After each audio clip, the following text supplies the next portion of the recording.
Hi, this is Nir from PolypopLive, and in this video I'm going to give you a quick intro and an overview of PolypopLive. PolypopLive is a free app that lets you record and live stream video. We created it because we noticed a huge gap between the technology that is being used for playing games and the technology people are using for their live stream. Many streamers are playing amazing games with cutting-edge graphics that looks absolutely stunning, and they are streaming it with tools that hadn't really changed in the past 20 years. So in order to bridge that gap, we built PolypopLive. To do that, we built a 3D engine that was created especially for live streaming. So yes, it can do all the regular things other streaming apps can do, but it can also let you and your viewers interact with all the elements on your screen in the 3D space. And this is important not because it looks cool, which it does, but because it takes the way you can interact with your viewers to a whole new level. PolypopLive allows you, if you want, to let your viewers control each and every part of your live stream. So basically, any element in your live stream, and it doesn't matter if it's a 2D element or a 3D, can turn into any kind of alert. So for example, if PolyPop allows me to spin the screen like this, I can decide that this animation will be a channel point redemption alert. Or I can decide that this spin will happen whenever I have a new sub. Or I can say that it's only gonna happen if my viewers donate me some money on YouTube or bits on Twitch. So we can see PolyPop give us the tools and the freedom, not only to create really cool animations, but also to decide how and when they're gonna be triggered. But before we get ahead of ourselves, let's start from the beginning. Let's start a new project. I will click on the starting point button, go to the basic category and double click on the new project icon. This is what PolyPop looks like when we first open it. In the middle we have the canvas. Anything that goes on it will be live streamed.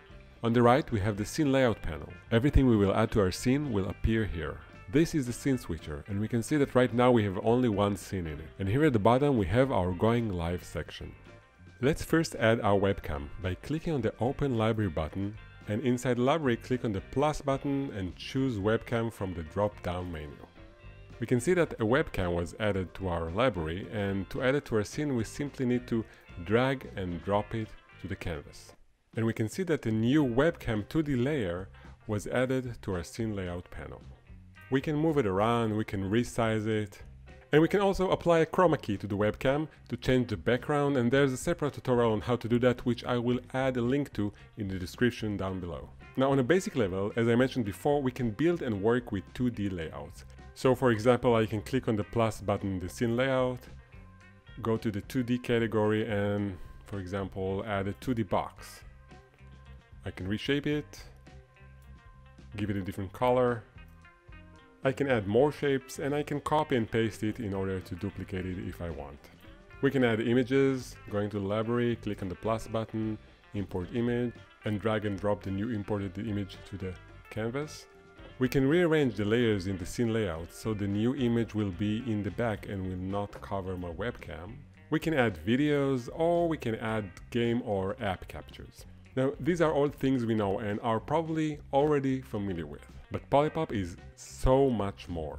Because there's a 3D engine that runs our show, we can also add 3D objects to our live stream, either from PolyPop's built-in library or by importing 3D objects we created ourselves in any 3D app like Blender, for example. So let's add a 3D PolyPop beach ball to our scene.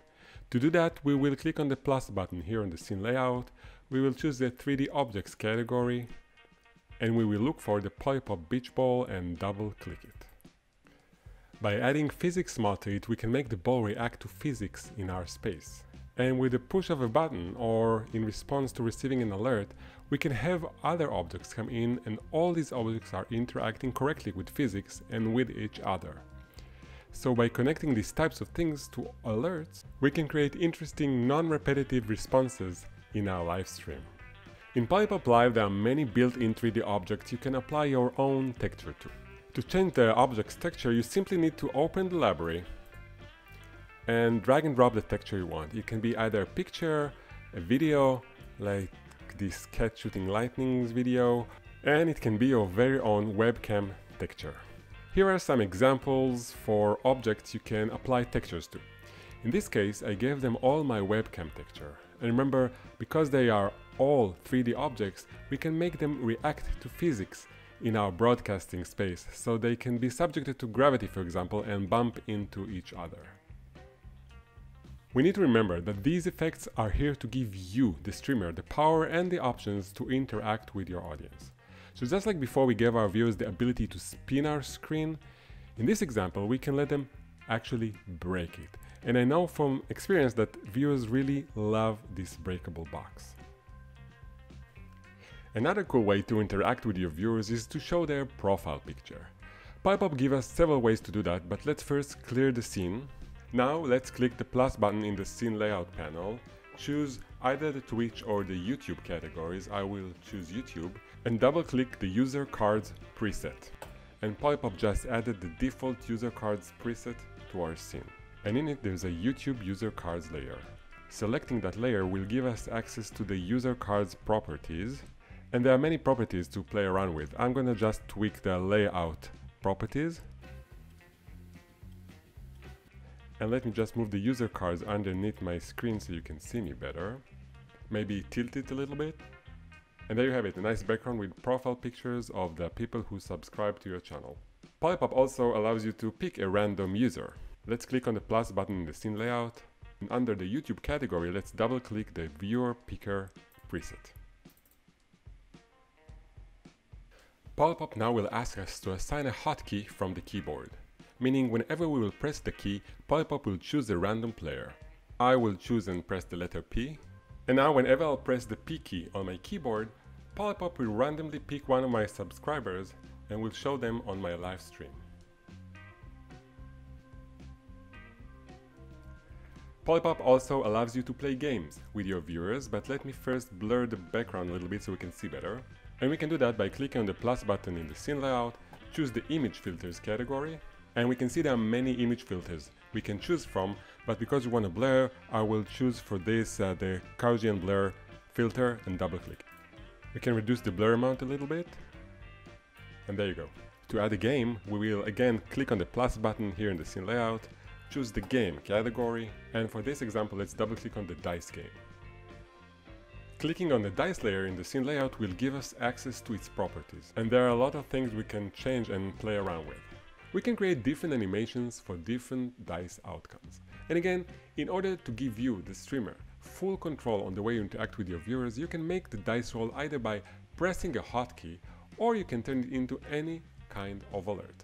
So for example, you can decide that whenever someone writes dice on your chat, the dice will roll, and if it gets double one or snake eyes, the animation you created will appear.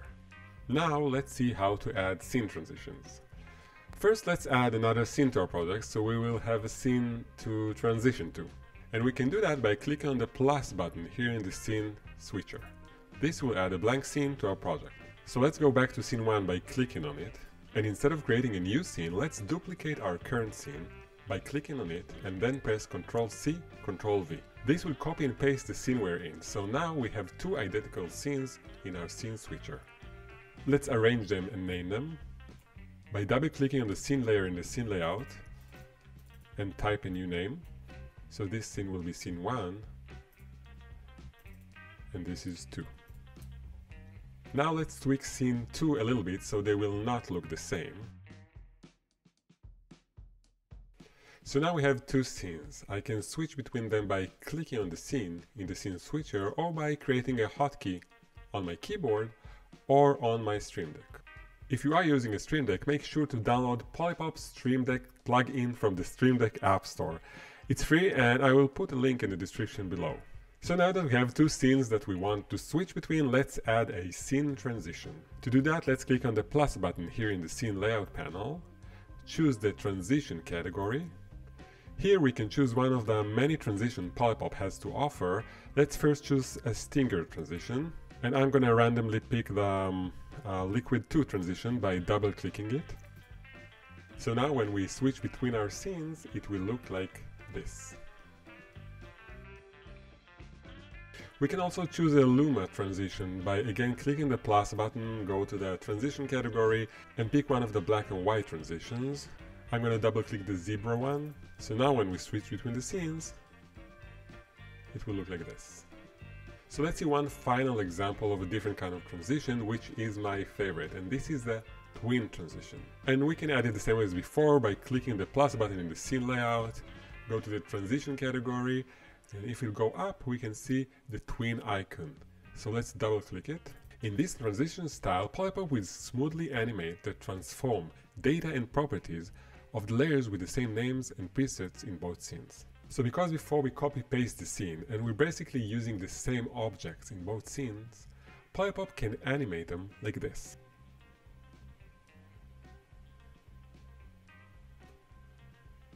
So we can see that by using this twin transition, we can create really cool 3D and 2D animations without a lot of effort. The final thing I wanted to show you is how we can change the blend mode of grouped layers in our scene. For this demo, I'm going to use GIF animation as an example, but you can do it with images, videos, or even 3D objects. So let's add a GIF animation to our project. Let's first click on the Open Library button, then click on the plus button here in the library panel. Choose Import Image and then import the GIF animation that we want. We now have a laughing cat GIF animation in our project, so let's add it to our scene by dragging and dropping it into the canvas. Let's move and resize it. Now we can use this animation as is and make an alert out of it. For example, we can create a chat alert that will happen whenever a viewer types LOL in our chat. So if we'll add some 3D text to the chat alert, it will look something like this. But as you can see, it's kind of big and it covers a big chunk of the game. But there is a solution, because changing the blend mode of the animation can solve this problem. First, we will need to group the layer by selecting it and pressing Ctrl G. We now have a new layer group, and inside it we have the GIF animation layer. Selecting the group layer in the scene layout panel will show us its properties, and we can see that now PolyPop gives us the ability to change the group's blend mode. By changing the blend mode from normal to, let's say, darken, we can create a much more interesting alert.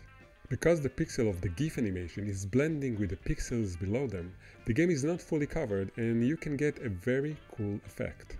So by applying a different blending mode to the animation, the chat alert will now look like this. So in this way you can very easily create really cool effects that will elevate your live stream. And this is how it looks like when we apply blend mode to our webcam source, for example. And there you go, that wraps up the overview of PolypopLive.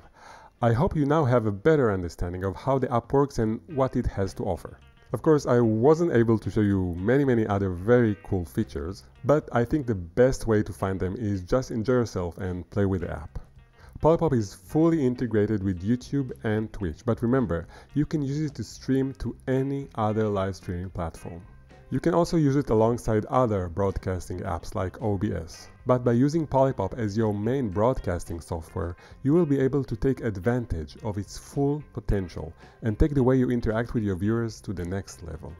We built PolypopLive both for live streaming beginners and experienced streamers. So you can have the option to either have a really simple high-quality live stream or a highly advanced one. So check it out, play with it, and most importantly, have fun. Thank you for watching, and I'll see you next time.